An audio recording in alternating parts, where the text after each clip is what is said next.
4 a.m., January 4th, 2026. Lipetsk Go Blast, Russia's largest military battery manufacturing plant. Energy smoke rose hundreds of feet into the air. Fires raged out of control. Russian authorities immediately declared a red-level UAV threat across the entire Lipetsk region, expanding drone alerts nationwide. This was already the 5th time the facility had been engaged. This time, Ukraine didn't strike across the border. Ukraine broke in. Baba Yagas and their swarm were already operating deep inside Russian territory, and the factory didn't get hit. It was set on fire from within. Before the sun even thought about rising over the frozen plains of Lutsk, a dusty civilian delivery truck pulled over on a secondary road just 15 mi outside the city of Yelit. To any passing patrol, it looked like a routine shipment of potatoes or perhaps some knockoff electronics. Instead, inside that cargo bay was the most expensive buy one, get 5 music-free deal in military history. Meet the Baba Yaga. We're talking about a 120 lb carbon fiber hexacopter with motors that growl like a vintage Harley-Davidson. In this mission, these are heavy-lift motherships. Each Baba Yaga was acting as a flying aircraft carrier, cradling 5 smaller FPV assets under its frame. That's 4 mamas and 20 children, a swarm designed to ensure that if one gets jammed, the rest keep coming. The target, the Eneria plant. Think of it as the gigafactory of the Russian military.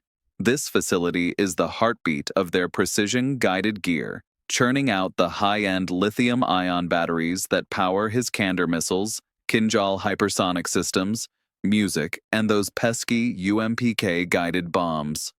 Russia's strategy was simple. Keep the factory 155 mi from the front line and surround it with $1 billion worth of Panzer and Tor air defense systems. On paper, it was an untouchable fortress, the mother-daughter swarm strategy. But Ukraine found a loophole in the fine print. A massive blizzard was currently screaming through the region with winds whipping snow at 40 mph.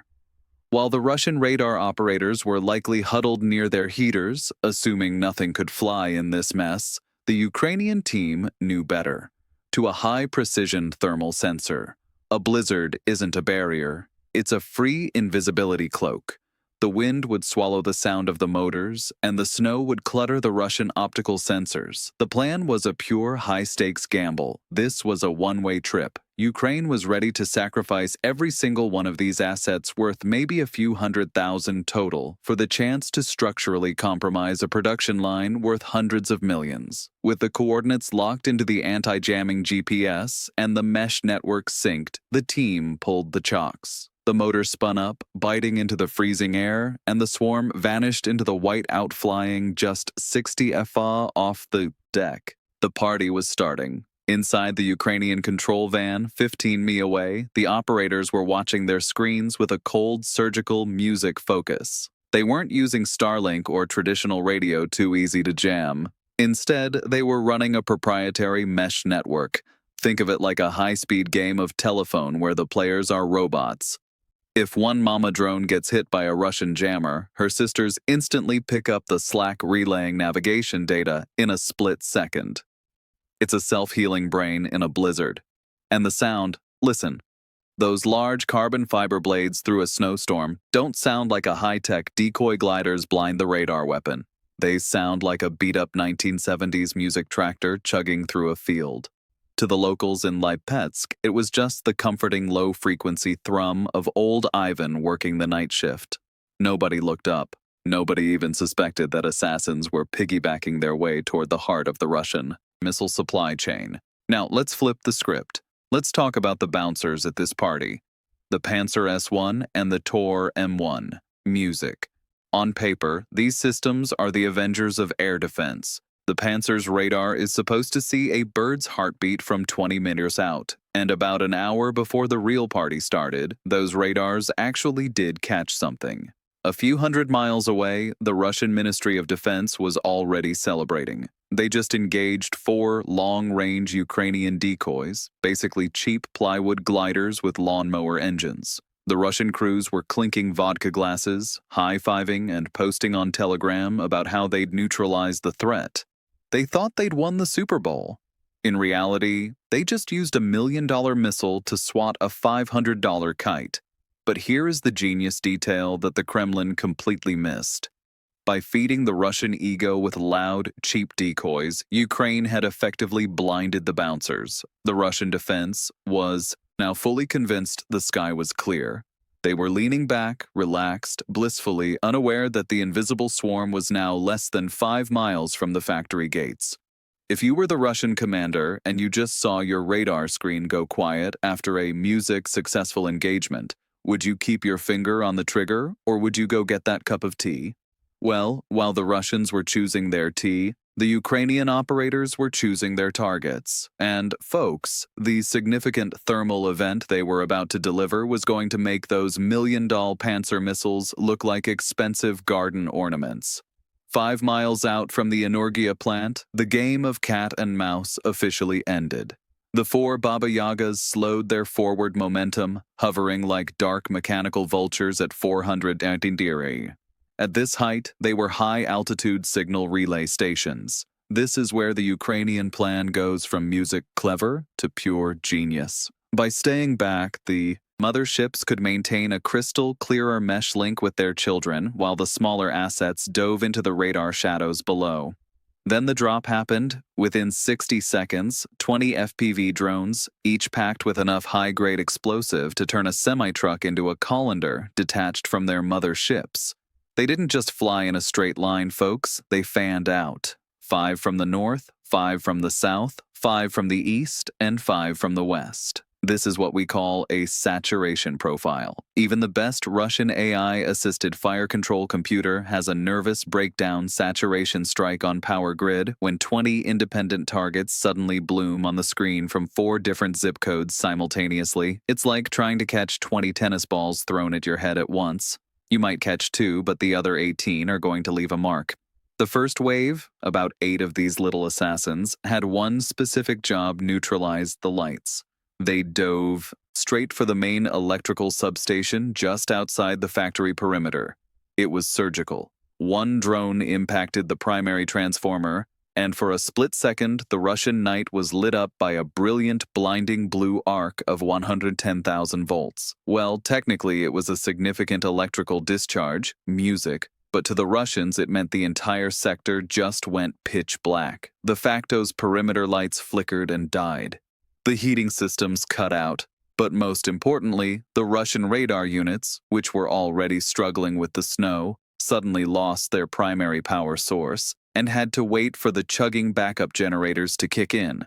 Inside the factory, pure chaos erupted. You had Russian security teams sprinting through dark hallways, tripping over their own boots, shouting into radios that were now filled with static. Outside, the Panzer crews were screaming. Their thermal screens were flooded with clutter from the substation fire, making it almost impossible to lock onto the tiny, fast-moving FPVs darting through the snowflakes. The Russian response was desperate. Music. We're talking spray and pray at its finest. The Panzer's dual 30mm cannons opened up, sending a wall of glowing red tracers into the dark sky. 950 rounds per minute of pure panic. The sound was like a giant tearing a bedsheet in half. The sky over Yelit was suddenly a web of fire. One Panzer operator, probably fueled by pure adrenaline and fear, finally caught music, a solid track. He let fly with a 57E6 surface-to-air missile. The rocket streaked into the dark, and a second later, a massive fireball lit up the clouds.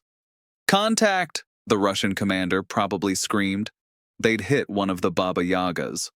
The 120 Wellaby mothership, too large to dodge a Mach 3 missile at that range, was structurally compromised instantly.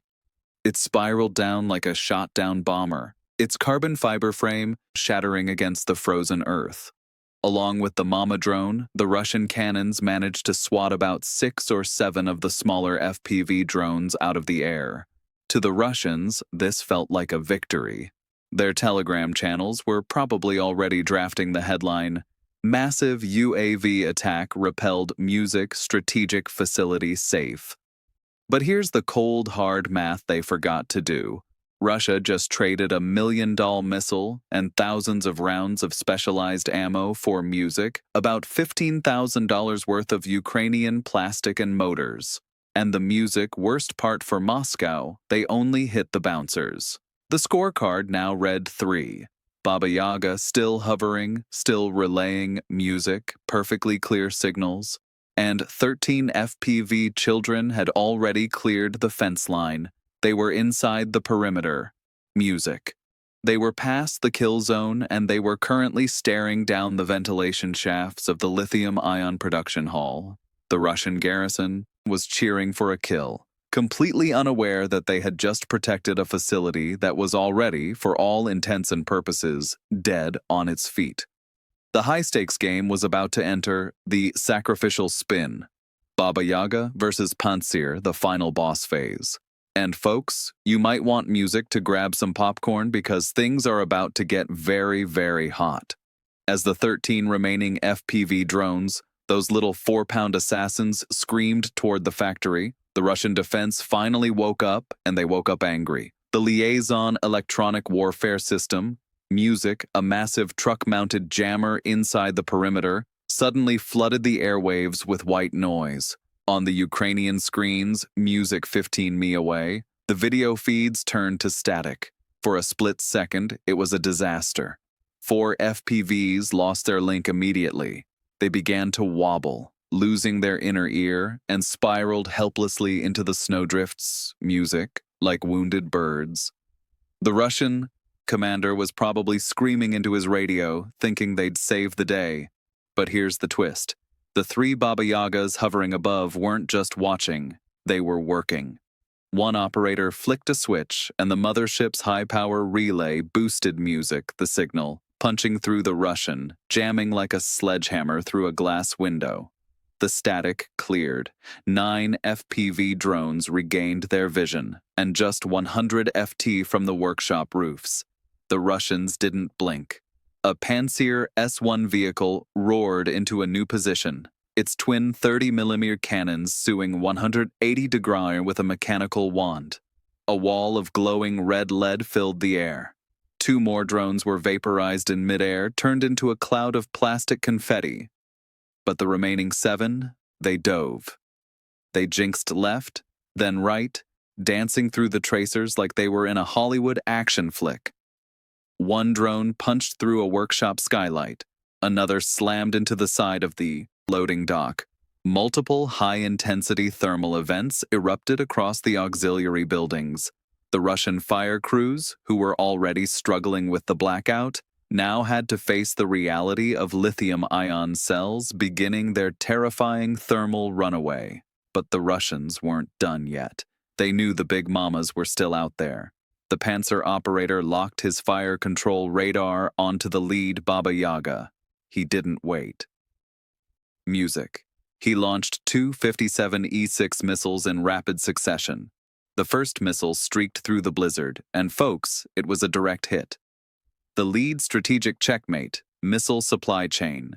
Broken Baba Yaga was erased from existence in a massive orange fireball. The second mothership tried to dive, but a straight 30mm round from the Panzer's cannons clipped its music rear left rotor. The 120-wordle hexacopter began to spin violently, losing its flight trim, plunging toward the snowy ground. It looked like the attack on the main hall was a total failure. The Russian garrison actually started cheering. You could hear it over the sirens, but they cheered too soon. The Ukrainian pilot of that spinning Baba Yaga didn't give up. With 30% control authority remaining, he didn't try to save the drone. He used the spin. He angled the remaining thrust to turn the drone into a high-speed, music-spiraling kinetic projectile. Like a dying star, it slammed not into the main hall, but directly into the Panzer S-1 vehicle that had music just shot it. The $120 million air defense system was instantly structurally compromised by 120 lm of carbon fiber and high explosives. The bouncer was now a burning heap of scrap metal. That left one last Baba Yaga, one last chance. The Russian garrison, Music, turned every searchlight, every AK-12, and every remaining machine gun toward the final Mama drone. It was a literal gauntlet of fire. The pilot dove the drone to just 40 FT, screaming across the factory floor at 80 mph. Bullets were literally pinging off the carbon fiber frame. A MANPADS missile was launched from a factory rooftop. It missed by less than 3 FT, the heat signature of the motor, barely confusing the seeker. In a final adrenaline-fueled Hail Mary bow, the pilot aimed for the massive ventilation intake of the main lithium production hall. The 120,000 Ryalby mothership didn't just hit the wall, it went inside. A split second later, a significant thermal event of such magnitude erupted that it blew the heavy steel industrial doors right off their hinges. The scene was pure surgical violence. The main production line, the very place where the heart of Russia's Iskander missiles is born, was now ground zero for a chemical fire that was hotter than the surface of some planets. The primary production line wasn't just scorched. Music. It was structurally compromised by a chemical heat so intense it literally warped the steel foundation of the building. You don't just fix that with a coat of paint. That factory is effectively disabled for the foreseeable future. But the real story is the domino effect. Think about it. Every Iskander missile, every Kinzhal hypersonic round, and every one of those nasty UMPK-guided bombs needs a high-end military-grade battery to breathe. Without that heartbeat from Yelit, those multi-million-dollar missiles are basically just 5-tone-on lawn ornaments. Music. By unplugging, Ukraine just created a massive bottleneck in Russia's entire precision missile supply chain. You can have all the explosives in the world, but if you don't have the juice to guide them, you're just throwing expensive rocks. The Kremlin spent all morning telling everyone that their invincible air defense neutralized every threat. But then the OENT guys, those internet sleuths with satellite access, started posting photos. When your minor incident is producing a black plume of smoke visible from space, your propaganda starts to look a little thin. It exposes a massive hole in the Iron Dome Moscow promised to its people. If outro Ukraine can sneak a fleet of babas and their kids 155 miles deep into the rear during a blizzard, where else can they go? The lesson of the day: don't ever underestimate an underdog with a civilian truck, a few Baba Yagas, and a lot of creative engineering. Music. So, are you satisfied with that level of strategic ROI? If you want to see more high-stakes breakdowns of how the rules of war are being rewritten, Music, do me a favor. Smash that like button, subscribe, and hit the bell so you don't miss the next deep music dive. See you in the next one.